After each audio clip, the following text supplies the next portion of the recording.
Good morning, good afternoon, good evening, wherever you are. I hope you've smiled today. My name is Tricia Howard, aka Tricia Kicks Sass, and I am so excited for our 14th episode. Can't believe it's already 14, with the illustrious Ori David, talking about none other than la la la la la la la Linux. Oh, I'm so excited. Hi, Ori. Thank you so much for joining today. How are you? I'm doing good. How are you, Tricia? Great to be here. Oh, I'm doing great now that we're sitting here talking. I'm so excited. I'm so excited to have Ori on. He's one of my favorite people to talk to just in general, but especially when we're talking about cybersecurity.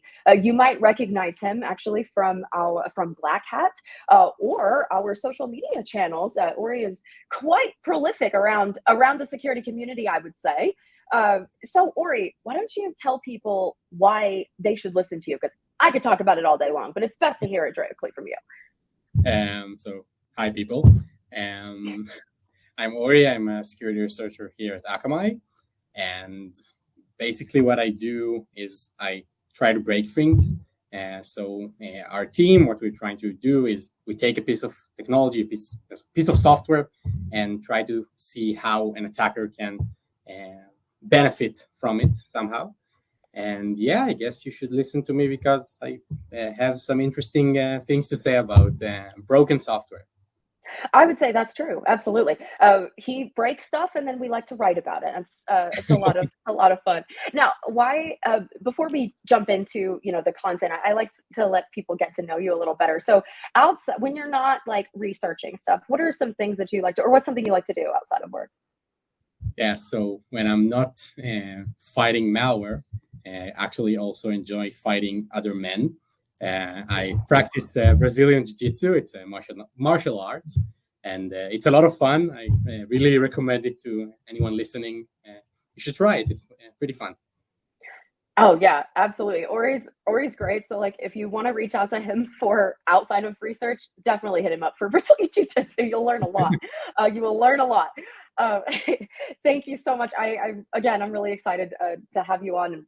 I think this is going to be a great show. For those of you who have seen our show before, thank you. Welcome back. You know how this goes. And for those of you who are new, welcome. Thank you. Also, I'm going to give you just some quick news updates, things that have gone on over here at Akamai since our last show. And then we will get into the show meat, as it were, which is talking about Linux. And so let's start, shall we? First off, we had our last State of the Internet report of the year. It was a blog talking about a look back at 2024. There's some really interesting insights from 6 different security professionals throughout Akamai, and that kind of talk about what they saw and also predictions for 2025. Spoiler, a lot of the stuff that we saw in 2024 is probably going to be in 2025. So it's definitely a good read. Also, secondly, this one is a little near and dear to my heart because I actually wrote this one. Security research is not just about the technology. I'm a really big believer in that. And I believe that mental health is something really important for us to look at as security researchers, because the humans behind the technology, if they have stuff going on, they're probably going to bring that bad stuff into our technology as well, and that can lead to some security concerns. So I did write a piece. It's aimed towards gamers, but it has a lot of neuroscience research about how our brains work and how we show up in life based on how we were raised. So definitely check that one out. And then last, but of course not least, which is literally what we're talking about today, is the definitive guide to Linux process injection, because as the title kind of hints to, it's not just for Windows, right? Linux is also a target for this. So Ori, I really want you to start here because this was your work. So we have nobody better than you to talk about this. So if you wouldn't mind, just kind of introduce the piece itself, kind of what got you into researching this, and what people should know. Mm-hmm. Yeah, sure. So before we get into that, I'll just try to clarify this term process injection, just in case anyone is not up to terms. So process injection is a technique that attackers use to insert code into another process running on the machine. Why would they want to do something like that? So we have two main reasons, I would say. And the first one would be to evade detection. Let's say an attacker is able to run a payload on a compromised machine. One option that they have is to simply launch a normal process executable and store and perform their actions from there. Now, the problem with this is that we now suddenly have a random new executable in the environment that probably acts a bit weird, and this may raise suspicions. So another thing that attackers can do is they can inject their code into another process that seems to be innocent. So let's say they can inject their code into a notepad or a calculator or a browser, something that is very normal and common in the environment. And now when a defender sees that, the chances that they will suspect this process decrease. So this is one reason. And the second thing would be to modify the behavior of the process that they're targeting. So we can insert new code into the process, and by doing that, we can affect the code that runs inside the process. Let's say that we have an application that communicates over an encrypted channel, and we want to access the data that it sends. So if we try to record the communication, it's not going to work because the data is encrypted.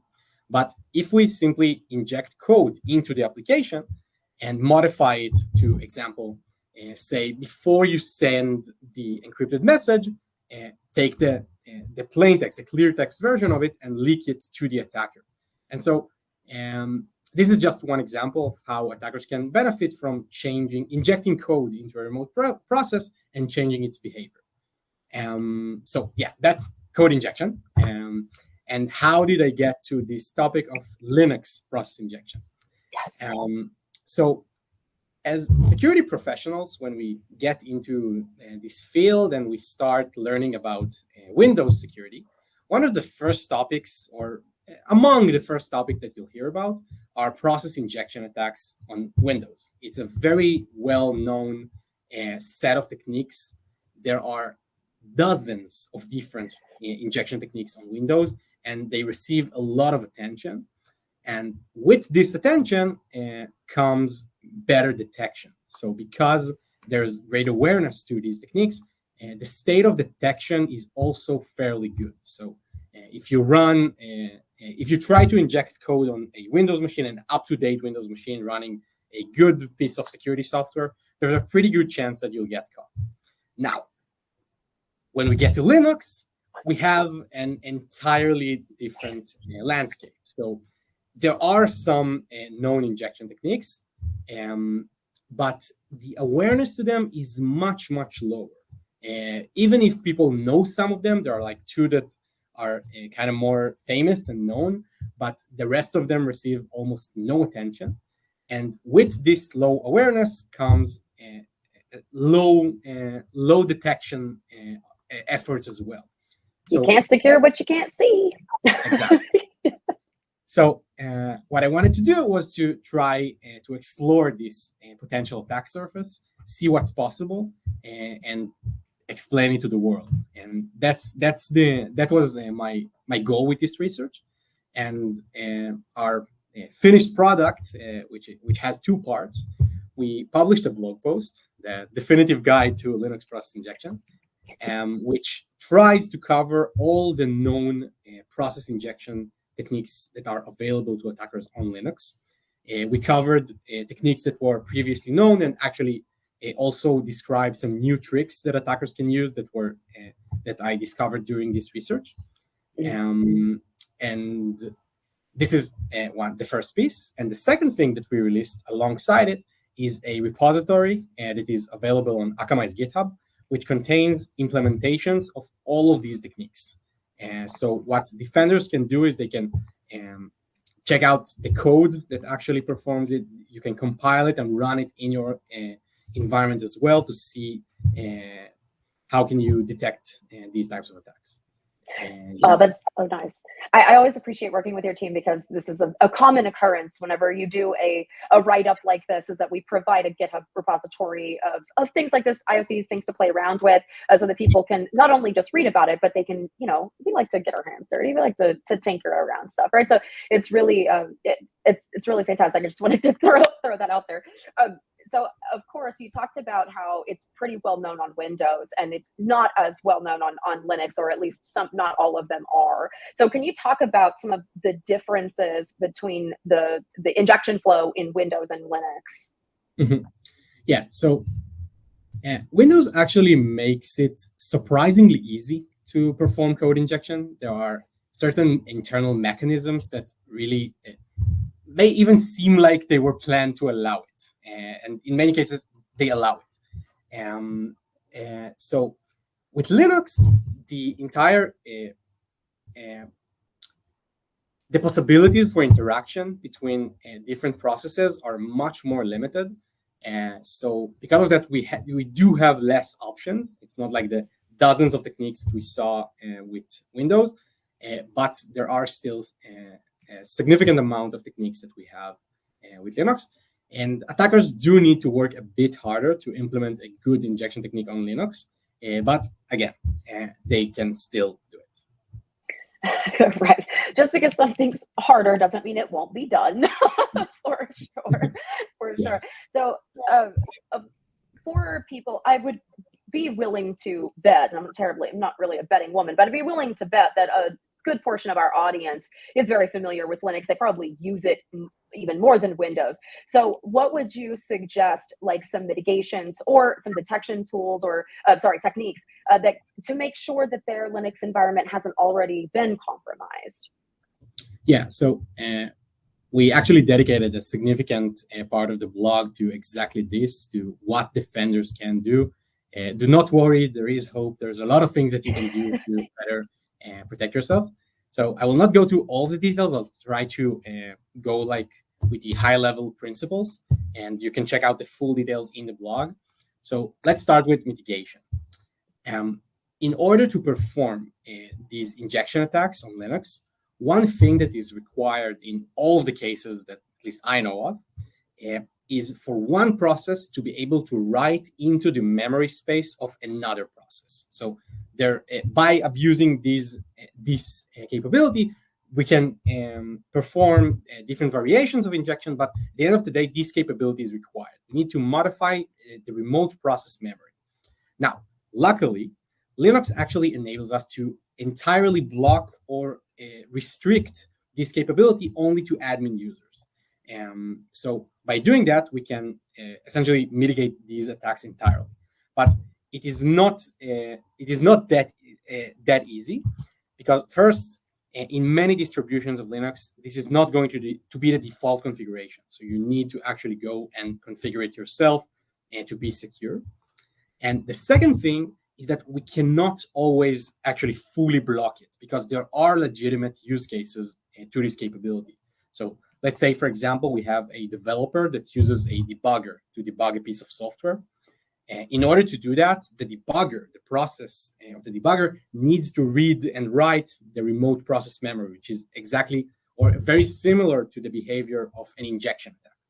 If we completely block this ability, our developers will not be able to debug their code. So this is not really black and white, where we can always block it or always have to allow it. We need to see every case for itself. If it's required, we should probably enable it, but try to harden it as much as possible. And if it's not required, just block it. So this is that is. Oh, sorry. I can't. We're already at time, so this is exactly why I wanted to have you on the show. And I can keep talking. It's for those of you who are watching. All of our links that we talked about are in the show notes, including the GitHub repository and the full blog. So go read what he has written and get back to us on what was useful. Of course, the whole thing is useful, but you know. again, wow, every time I can't believe it just goes so fast. But thank you, Ori, for all of Thank you, your Tricia. wonderful insights. And thank you for watching. We will be back on the 22nd of January for episode 15 of our little bite-sized show. Check out our SIG page on Akamai.com. That is the best way to keep up to date with all the stuff coming out of Ori's team and the rest of our teams here. You can also catch us on social media at Akamai_research is usually how you can find us. And please, we want to hear from you. If what you liked, what you didn't like, what you would like to see, please reach out to us directly at brighttalk@akamai.com, and we will take that under very close advisement. Thank you so much, everybody, and happy holidays. Have a good one. Bye. Cybernara.